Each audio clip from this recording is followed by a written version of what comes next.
মই বাস্তৱ জীৱনতো দেখিছোঁ, কিতাপে পত্ৰেও পঢ়িছোঁ বা ছ'চিয়েল মিডিয়াতো পাইছোঁ, যিবিলাক পৰিয়ালত নিজৰ ঘৰৰ মানুহবিলাকৰ মাজৰ সম্পৰ্ক সুদৃঢ় হয়, তেনে পৰিয়ালক আন কোনেও অনিষ্ট কৰিব নোৱাৰে, আন কোনেও বুঢ়া আঙুলি দেখুৱাব নোৱাৰে, অপকাৰ কৰিব নোৱাৰে আন কোনেও।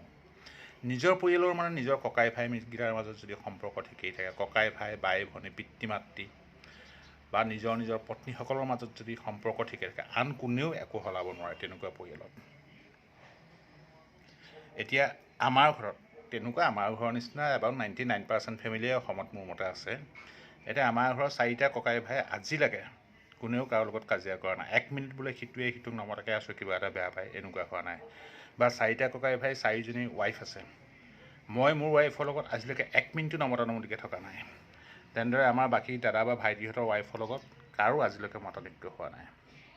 মই ভাবোঁ প্ৰত্যেকটো পৰিয়াল যদি এনেকৈ নিজৰ মানুহকেইটাৰ মাজৰ সম্পৰ্কটো সুদৃঢ় হয়, ভাল সম্পৰ্ক থাকে, আন কোনেও একো কৰিব নোৱাৰে। মোৰ কথাখিনি সঁচা নে মিছা বিচাৰ কৰি চাবচোন।